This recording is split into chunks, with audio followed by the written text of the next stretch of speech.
हरे वो टावा में बाप रे बाप। हरे वो टावा में खड़ा बासा जानवा हो हमर बेच के गहनवा। हरे वो टावा में खड़ा बासा जानवा हो हमर बेच के गहनवा। बेच के गहनवा हो बेच के गहनवा। बेच के गहनवा हो बेच के गहनवा। अरे वो टहवा में अरे वो टहवा में खड़ा बासा जानवा हो हमर बेच के गहनवा। अरे वो टहवा में खड़ा बासा जानवा हो हमर बेच के गहनवा। देखी लोगों का बेचले बारा। अरे ससुर जी के खेत बेचले सासू जी के हौसुली। ससुर जी के खेत बेचले सासू जी के हौसुली। सासू जी के हौसुली हो सासू जी के हौसुली। अरे वो टावा में खड़ा बासा जानवा हो हमर बेच के गहनवा। अरे वो टावा में खड़ा बासा जानवा हो हमर बेच के गहनवा। आई हो दादा। बेच के गहनवा हो बेच के गहनवा। अरे बेच के गहनवा हो बेच के गहनवा। अरे वो टहवा में खड़ा बासा जानवा हो हमर बेच के गहनवा।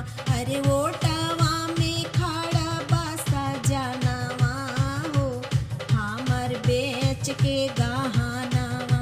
और सुनी लोगों काका बेचले बारा में जीतस चाहे मत जीतस लेकिन काका बेचले बारा सुनी लोग। अरे भसुर जी के आई हो दादा।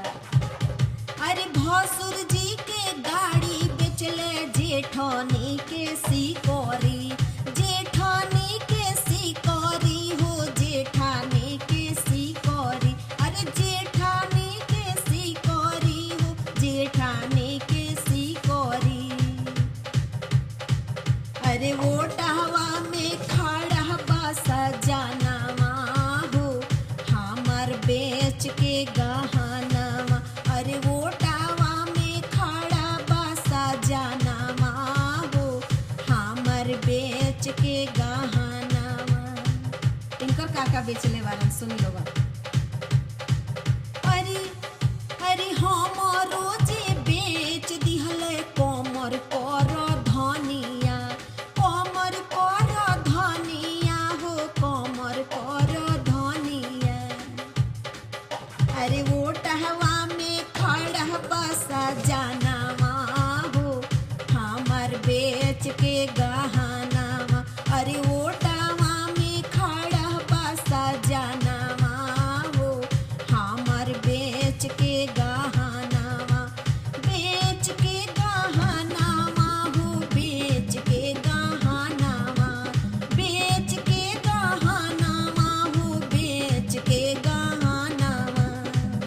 अरे वो टावा में खड़ा बासा जानवा हो हमर बेच के गहनवा।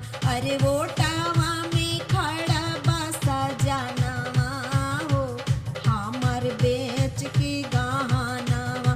अरे वो टावा में खड़ा बासा जानवा हो हमर बेच के